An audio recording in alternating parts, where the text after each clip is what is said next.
Alright guys, here we are again with Nerdcast episode 3, here with Chumbalaya and Ark Nomad. I'm Kirby. They'd like to introduce themselves again. You first, Jeremy. Oh, I'm Chumby. What's up? I'm Mark Nomad. That was a lovely introduction. We don't have Abuse Puppy or Sir Biscuit with us today. They're off doing other stuff. We don't really care. Probably like kissing girls or something. What a bunch of losers. I don't think they're doing that. I think they wish they were doing that. Whatever. I gotta be playing war games and talking about pods and casting it. Well, good, because that's what you're doing. That's in your head, I think. Right. Shut So, up. topic today then, people. Kirby, you're the one that's been doing all the kind of formal moving the topic along, so I'll let you introduce it. What are we talking about again? Oh, yeah. We're going to do some stuff looking at what's good in 6th edition. There's a lot of opinions out there about vehicles at the moment, so we're going to look at that as well. And then we're going to go into a bit of our personal armies, which mainly at the moment has been Grey Knights, Necrons, and Orcs in that general order. So let's... And in fact, actually, Kirby, have you played Tyranids yet? I have, but we've talked about them already on the blog. I'll talk about them later, I think. Maybe when Sean's here again. No bother. Just 'cause I've been playing mine as well a little. Right, okay. So, what we're going to kick it off with, what's good in 6? Vehicles are still good in 6. I'm just going to put that out there.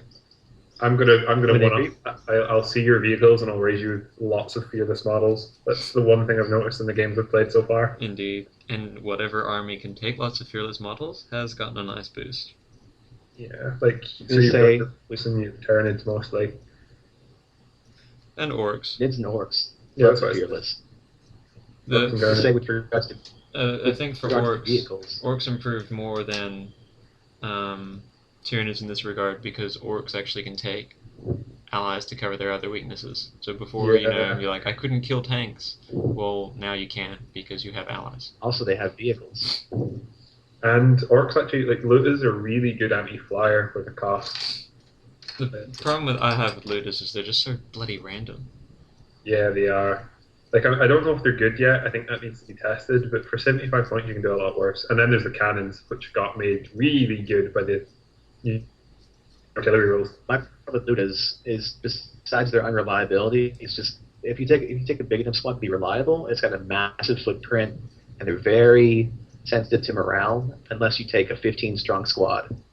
Well, that's the problem with the small squads as well. You just point a couple side Yeah. bags at them and they're dead. Yeah. Small squads are reasonably they're just nice and disposable, but you don't have a reliable amount of shots. And then they start costing Trade off. But cannons, yeah, boy, I'll take cannons. Give me those, all of them. Well, adapting that beyond Orcs into what's good in 6, artillery is a lot better. So, the age-old Thunderfire cannon actually might have some use now. Everyone, of course, is talking about Eldar support weapons. I think there's been a lot of arguments over vibro cannons lately. But You D-cannons... say everybody, like the 3 people that still play Eldar have probably talked about it. Come on, 2. What's an Eldar? Yeah, no. They're I think the I've light. heard They're the info. not tanned version of Dark Eldar. Oh. Yeah, I think like- one of the big changes to vehicles I've seen so far in my games is that the rolling bunker doesn't work so much as the mobile transport for a turn or two gets you to midfield, little protection, metal boxing, and then just a gun tank that sits at the back and just shoots. That's Yeah. basically the tank change I've seen. Well, apparently we've moved already to vehicles in 6th edition. But yeah, mass transports has changed. It's not the same as it was before. No longer can you go, in essence, the 1+1 concept where you can have a gun tank and a unit and just throw them forward at the opponent. Like, if you have a Rhino, well, that's what you do with a Rhino. You take it, you move forward, you drop your unit off in midfield. It's probably going to die relatively quickly unless you have 12 of them. But it's doing its job. But if you have a backfield gun tank, say for example, the Grey Knight Sieback or a Lazpaz Razorback, they're more durable simply because of the range factor. Chuck in Yeah. something with extra armor, not extra armor, but AV-13, and at backfield they are very durable. Yeah. Yeah. I think, like you're more fragile in a way because, like, see in 5th edition, if something like a Cypher Dread for example, shot like one of my Razorbacks, I'd probably be like, yeah, it might live. Like, it probably won't live well. Like, it'll almost certainly either be immobilized or lose a gun, but Yeah. it might live. Now it's a kind of, it's probably dead. Like, Yeah. it's probably just going to take 3 hull points and it's gone. And that's a good thing. Because Yeah. it ends up... Transports end up not being, oh, look at me, I'm Leroying through your army, I can put it in front of you, and, you know, your whole army stops. If you get unlucky and you can't kill it. Like, you may cripple it, I don't care, your army stopped. But now... Yeah, although, like, in that example, they do still do a decent job of stopping stuff. Like, they're still fine for blocking. Oh, indeed. And I'm a bit amused at everyone jumping up and down over being able to flat out now. And then being able to block line of sight to your unit. Doing a post on this at some point, but it is a good tactic, but don't do it with heavy weapons. Oh, look, I've blocked my long fangs from being able to be shot. Oh, they wrecked the Razorback in front of it. Damn. Yeah, and since wrecks are really more common, depending on how many lances you can stack up, a lot easier to control that. Yep. The other thing I would say is probably on the kind of flat out usage, it can be pretty good though for putting a transport somewhere where it allows you to snipe models from a squad. Oh, absolutely. And then you move the transport again. Yep. That is a very big thing, and particularly for breaking bubble wraps.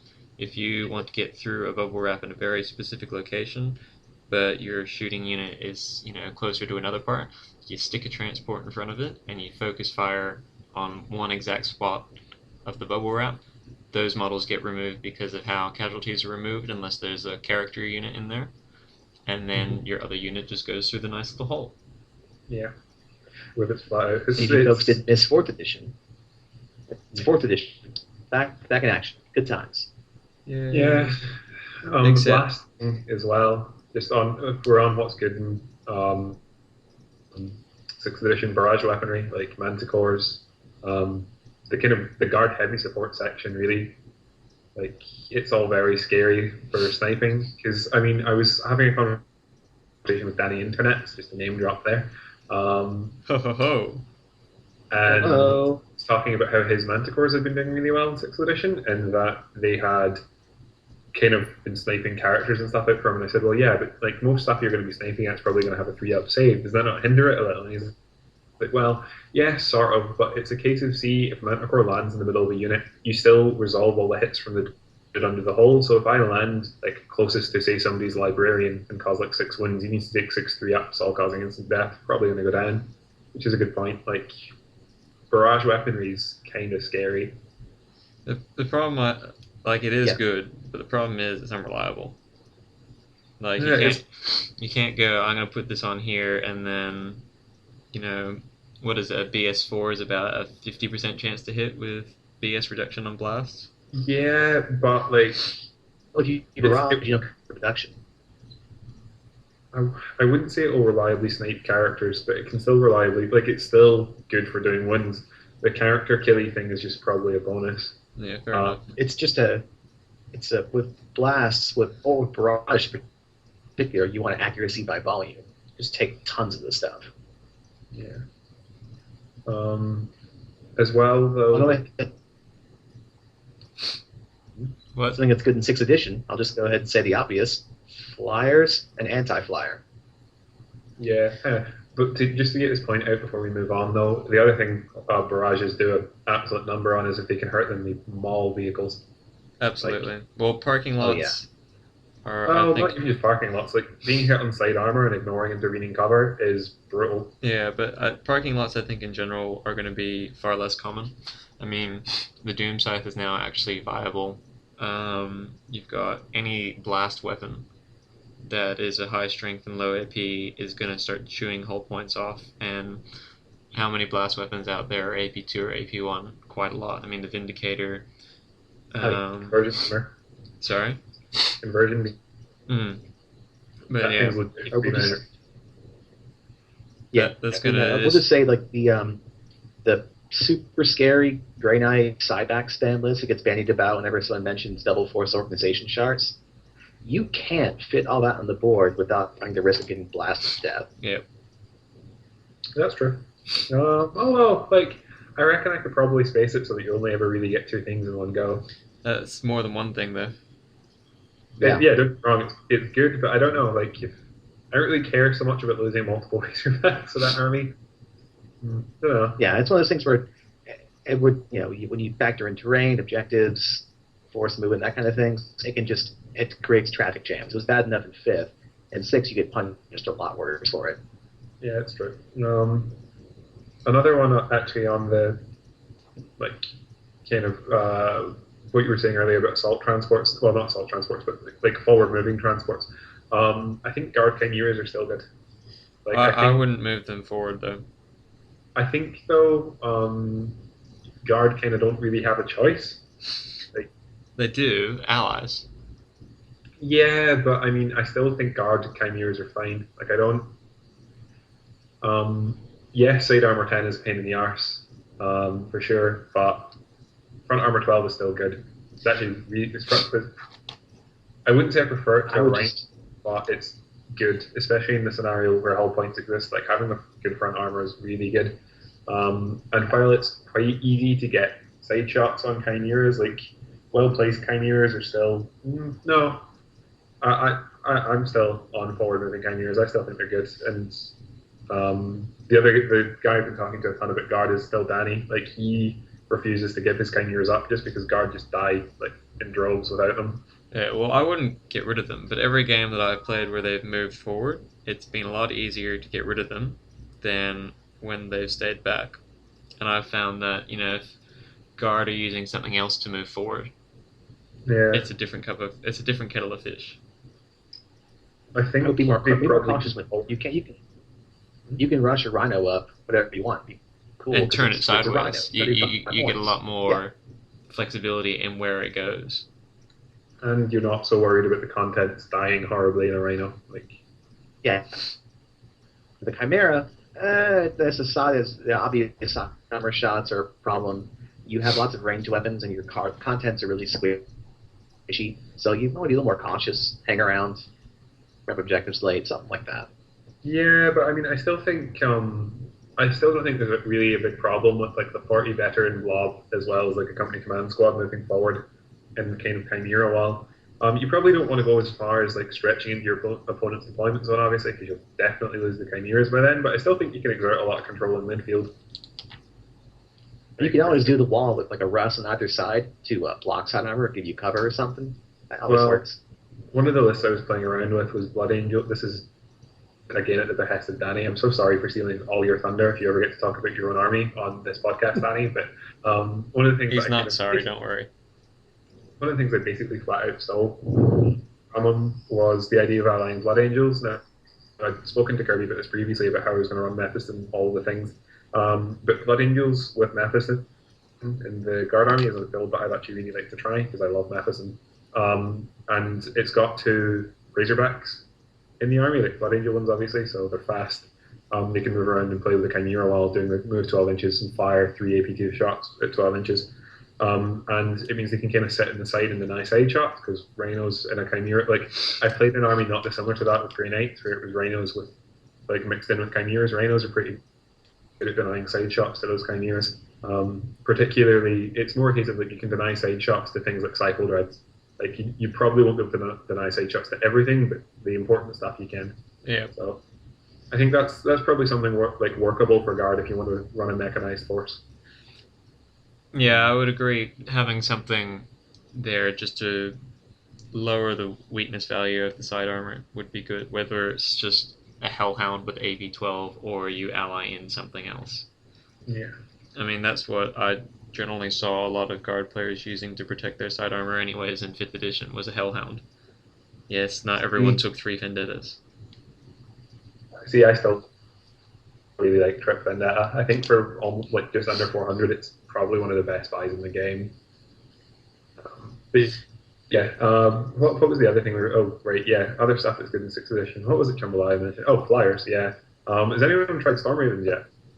No. I don't have a model. Yeah, but they look alright. I played the Grey Knight ones, but those are Grey Knight ones and they don't really count. No.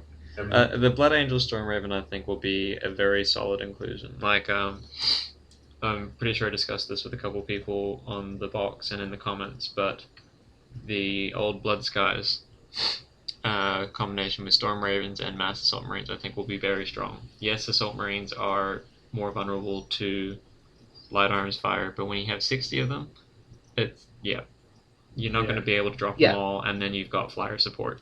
Sounds good. Yeah, I mean, even just 2 Ravens, they are more durable than your average flyer, and they have all that firepower with the blood missiles and all their stuff, and they have power of the machine spirit, so you could potentially knock out 2 flyers a turn with them. Mine did the game I played them against, it was against Crons with Grey Knights. Mine did fairly well. The most notable thing was one of them surviving until the end of the game with an Acolyte squad inside it. Mostly because I ended up losing the multi-melt on it. It turns out that assault cannons aren't so good against all-round armor 13. So I kind of just zoomed around the board, kind of staying away from stuff and kind of constantly going into oncoming reserves. Until the end game where I engaged hover mode and then got out and had 3 Acolytes standing in the objective out of line of sight behind a wreck. So it's Storm Ravens are workable. I would say Bloody New ones are definitely better than Grey Knight ones though, 100%. Well, having that those 4 missiles gives you a much bigger first punch. Like, oh look, another flyer's come in. Punch. Yeah. Or I'm come in and there's a flyer. Punch. You get that extra reliability in dropping something quickly. The firing 2 blood missiles and assault cannon at 1 and the multi-melt at another is very strong. That's like between the R12, say Ceramite for what it's worth, and the power of the machine spirit, and the occasional Shield of Sanguinius. These are literally flying land raiders. They're great. I probably wouldn't. I don't know if I'd bother with Shield of Sanguinius unless I was running 3, and then run them in proper fighter squadron type thing. Because that seems like it's more a case of yes. Don't get me wrong. Shield of Sanguinius 100 points for 5 up saving 2 of them, not bad. But for another 100, I could just have another Raven. So I don't know if I like that. On 3 though, it's possibly worth it. But it's really expensive. Seriously. So I guess with 3 though, with 3 I'd rather the Shield of Sanguinite to be with my 60 or 50 Assault Marines running at the opponent, because then I don't have to care about terrain. See, if I was playing Blood Angels, honestly, I'd probably just run Mephiston in every army. I still think he's too good to not take. The one issue I have with Mephiston in a non-mech army is everyone can shoot him. You're relying on terrain to hide him. And everyone should know that unless you go to Nova or something like BFS, that's not always going to be the case. Particularly the local tournaments. Not every board is going to have a place for you to conveniently hide Mephiston. And even then, having mobile rhinos or razorbacks to hide Mephiston wherever the hell you want is way better than using terrain. All you gotta do is take a bastion and stick it in the middle of the board. Yeah, fortification. The flip side of nowhere is sometimes on the local tourney you get let's call it questionable terrain. I haven't played on it because it looked silly. This huge rock formation at my local store was in the middle of the board, and it was literally I just kind of had the thought, see if I played Mephiston in that board, I don't think it would be possible for him to die, because this thing blocked line of sight to probably rhinos. And it was about maybe 12 by 12 and in the center of the board. But it was a rock formation, so you could stand in it if you wanted. It looked beautiful. But questionable terrain, let's call it that. He's very good with terrain though, Mephiston, just because he never dies, if you don't want him to. Pretty much. Yeah, if you want to talk terrain, my old gaming group, we had a lot of amazing, awesome looking boards that were not at all functional in game. We're talking an entire board covered in swamps and poison gas that has nothing higher than your need. You got a big forest board that has maybe 2 or 3 lanes of clear terrain, and the rest is giant coniferous trees that block everything. All kinds of weird stuff. It's great. Looked cool. It didn't work in actual play. Sounds good to play orcs or something on though. Oh yeah, it'd be great. or Tyranids possibly. But yeah, so back on topic. We had a topic. I swear we had a topic. It's now like we have competition. Yeah. So do we want to go and talk about our kind of personal No, experiences? I'll with the talk game? about vehicles for a bit more here. One thing Oh, people keep talking about is that vehicles are less survivable in general, which is true. But if you have a 15 vehicle force and any of them survive past turn 4, they're now a lot more durable. Yes, you can still ping away at them with hull points, but against your normal weapon, they're more survivable than they were before because they only get wrecked or exploded on one result, unless you have AP2 or AP1. So vehicles start living till the end of the game and firepower is getting less for each army. They're quite durable. I noticed that. Like in the games I played with my Grey Knights, I had quite often two or sometimes three Cycle Dreads get to the end of the game because I play mine super far back. Like tons of people go and fire their Cycle Dreads at like really good targets. I'll quite often take a kind of worse shot if it keeps my Cycle Dreads alive because I find they tend to be the linchpin, I guess, of my Grenade army. Well, particularly at the moment when if they live those few extra turns, they're going to be more durable. So if you can keep them alive those couple turns, so it's kind of like protecting against the first half game Alpha Strike. Yeah, like I basically the cycles if they get to the end of the game with the 48-inch range, armor 12 sitting behind a rune or something like that, they're pretty survivable come end game. And another thing I want to touch on, people say Fortitude is worse now. See, I don't think it's as good for sure, but see when Fortitude comes in useful, it is still useful. Like for sure. It's not a useless spell anymore, but it's not as good as it was before because everyone essentially has some sort of suppression resistance.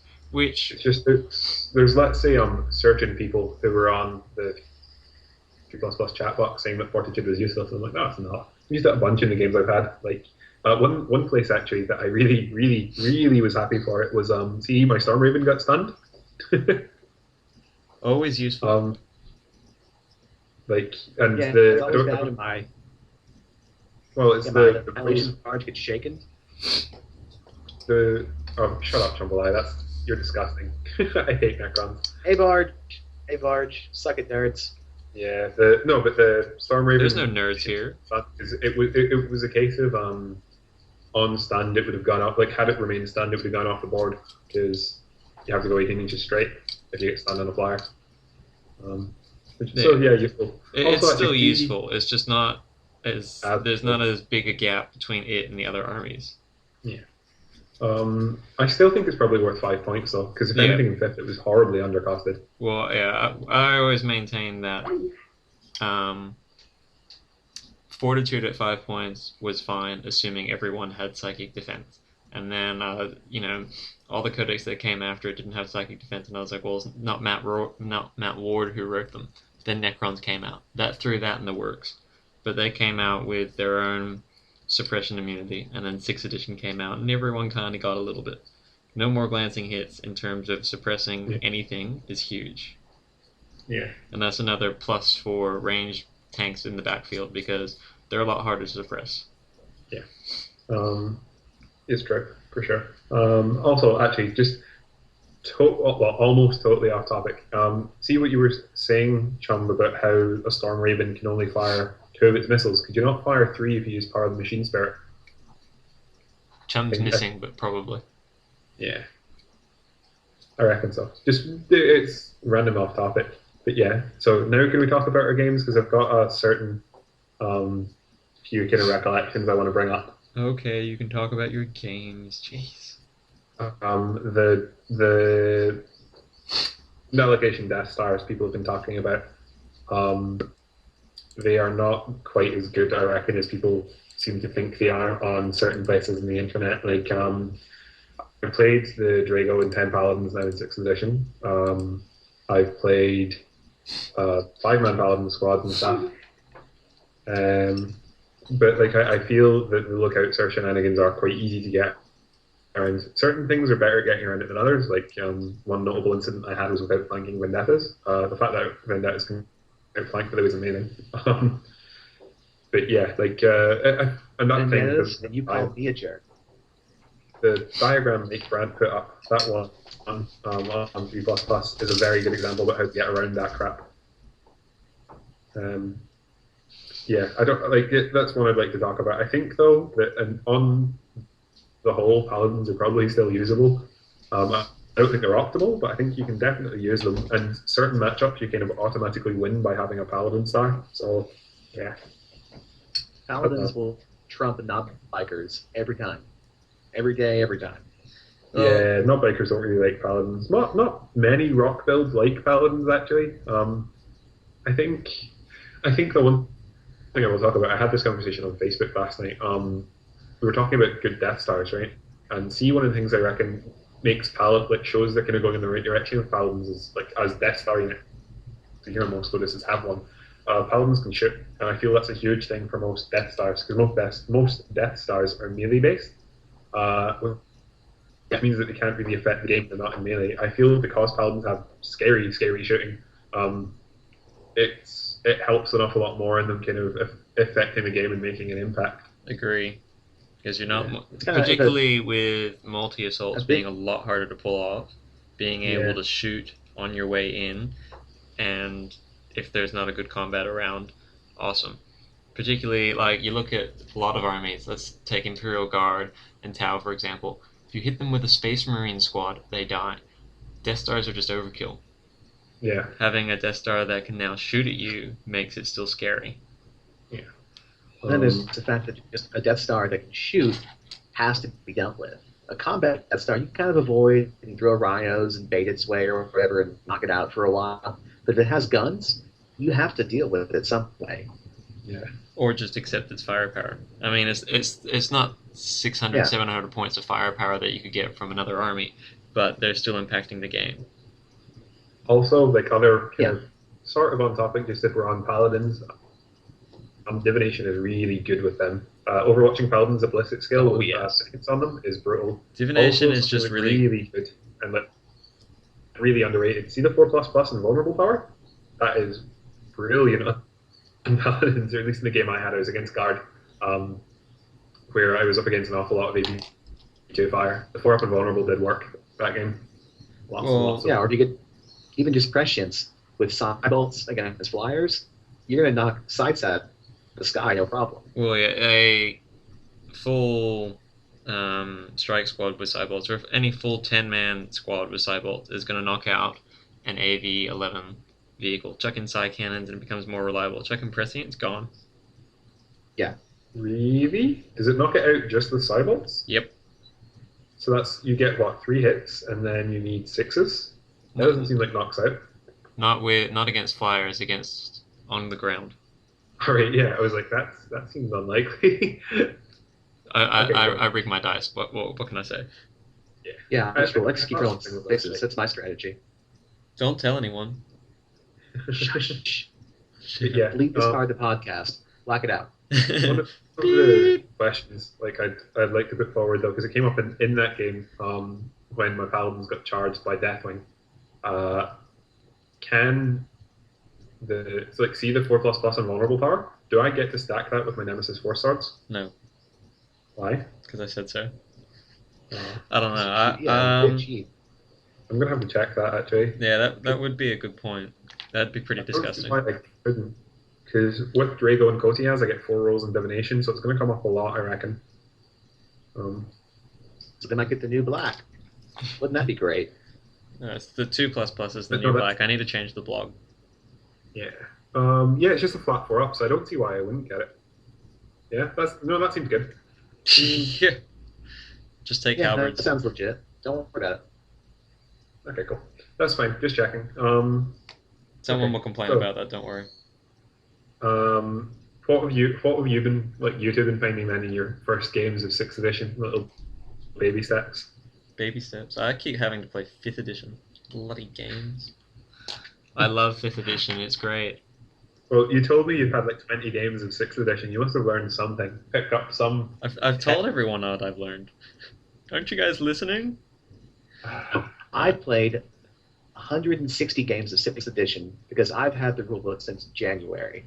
So, as an expert, I can tell you nothing. That Nothing that we say right now will make any goddamn sense in about a year, 6 months to a year. But as far as learning process goes, what I've noticed is just gotta take all this stuff slowly. It's difficult to learn to integrate with what you already know from fifth and other previous editions, and just in terms of overall how the game is playing, it's just rate of fire. High rate of fire weapons are fantastic. I haven't seen a situation where where I'd rather have a missile launcher over an autocannon or heavy Gauss cannon over a Tesla destructor. Like, very few cases do I not want to opt for more shots as opposed to quality shots. Agreed. Because now, particularly now as well, like, high rate of fire was still good before, but now there is so much more reliability in being able to drop tanks. If you hit a tank and damage a tank X amount of times, it's dead. Before you had another save, which you could keep taking and keep taking and keep taking until it died. And if you got a string of unluck, you could throw 20 shots at a tank and it only ended up shaken. Now that just doesn't happen. Yeah, the comparison to a creature with toughness 6, toughness 7, like based on its armor value and no save, is a really good one, and it really illustrates how different it is with just taking lots of torrent fire and not even just here. I have 5 Tesla destructors, a ton of Gauss, good to go. It's basically you're welcome for that analogy. You're playing the hull point. Well, the way I look at it is, if you're playing a hull point removal game, you are effectively removing the armor save from a vehicle. Yeah, and as well, if you're playing the hull point removal game, if you come up against mass infantry, your anti-tank is still going to be effective there because it's about rate of fire. It's not as good as a heavy bolter, but you're still doing damage to infantry rather than, I have one las cannon you. Yeah. The one thing that I was actually kind of worried about, like, building with my Grey Knights, and I think it's something people need to remember before they go all, like, 7,000 battle cannons in their army. Armor 14 still exists, and you need to have a contingency plan for that, because while it's true, like, the meta game might not include Land Raiders or whatever, that doesn't mean you won't run into them and get totally stomped by that dude playing, like, Blood Angel Land Raiders or whatever. Well, I still think a Blood Angel Land Raider list is still quite good, but at the same time, you're still going to see things like, you're going to see more Lehman Russes. You're going to see more Predators, more Vindicators, more AV-13 stuff at range, and being able to damage that is kind of important. Melta guns are still as good as they were before, if you have them on the right platform.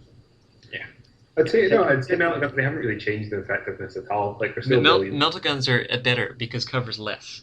As long as you're using them correctly, and the transport durability nerf, so to speak, has reduced, being able to spam Melta on all your infantry and go, I've now got anti-AV-14.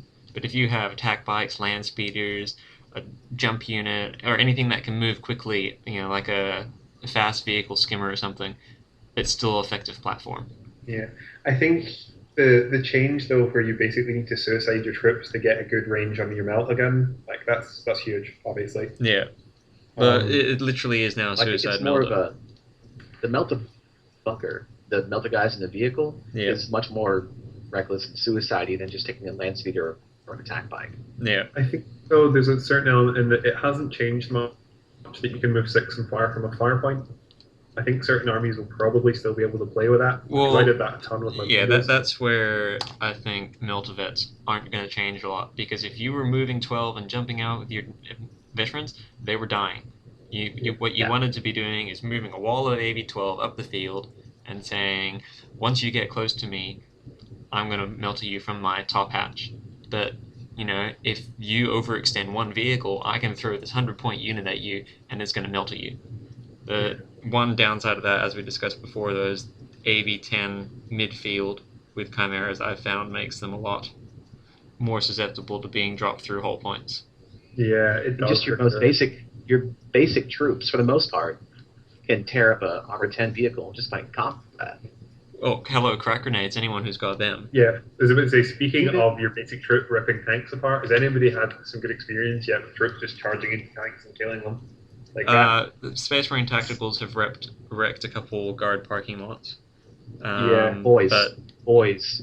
Yeah, Orc Boys. Yeah, it's I've fun. games where I've been playing that list my friend was talking about, and I played a variation of it where I took out the psychic element to see how it ran without it. Gargoyles, like stuff that's that can either amass strength or can bring like crack grenades or, God forbid, melta bombs. Yeah. Like they can really do a number on tanks.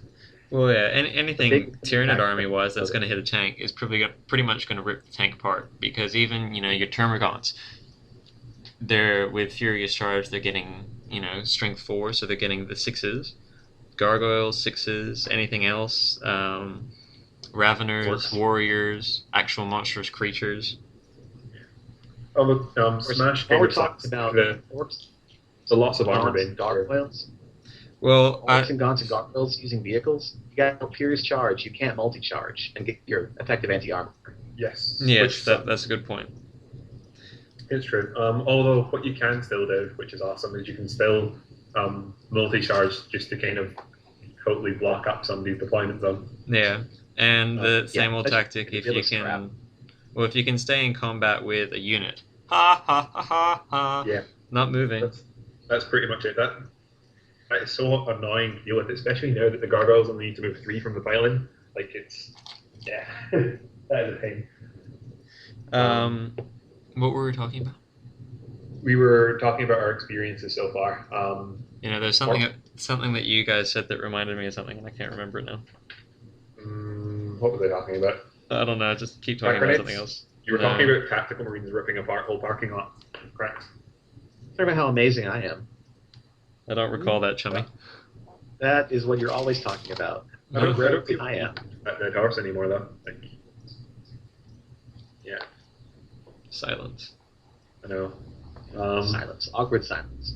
That what I wasn't will say funny. is, while we're forgetting to talk about stuff, is that Armor 14, back to Armor 14, if no one wants to anything else, just a matter of having the litmus test builds that may not necessarily be the most balanced or common, but are just crazy out there that you may end up seeing, even if they're not the most balanced out there, like the Armor 14. Yeah, we get it.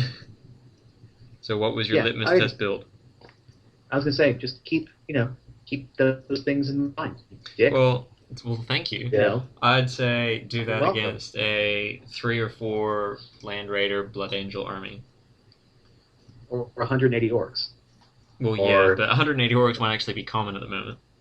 Or 200 and something, guardsmen, all armed with strength 7 weaponry up to the teeth.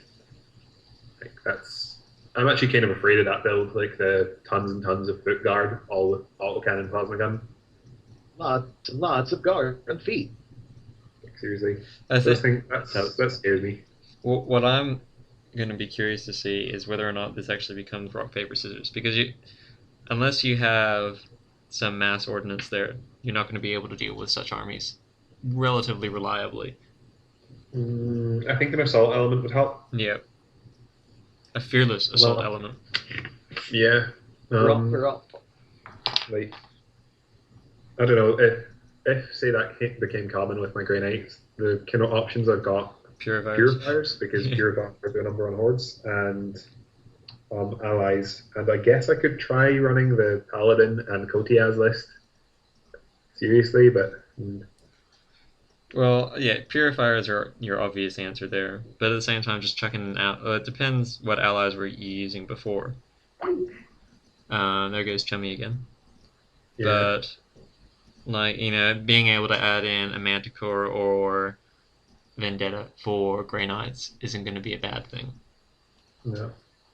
But I'm going to be very curious to see how Deathwing changes with their new codex coming around the corner. Yeah, they are really good allies just now. Yep. Pro tip for everybody out there. And just so everyone's sure, I'm not saying go buy 15 Terminators, but if you've got 15 Terminators, use them. Yeah, I'm actually going to say don't go buy 15 Terminators until the new Dark Angel book is out. Because we don't know what's going to happen. Yeah. But if you've got them, use them. If you've got a friend who's had them, borrow them. Yeah, like one of my friends started Deathwing, so I imagine I'll probably try them at least. Well, everyone should at least have, a couple of Thunderhammer Terminators lying around, right? Right? Disney Black. I'm a Blood Villains. Like, I kind of want to run a Blood Angel and Deathwing army. Like, that sounds kind of fun. like in a kind of sick-ish way, like run Deathwing allied in and run like 10 Thunderhammer Storm Shield Terminators and like make them feel no pain and kind of minimum Blood Angel troops and rely on the Deathwing to do the heavy lifting. Yeah. That could be quite funny actually. Yeah. More Terminators. That's what we want to see. Yeah. I reckon, right, if Chumby's going, do we want to... Oh, no. Oh, hang on a second. Things are happening.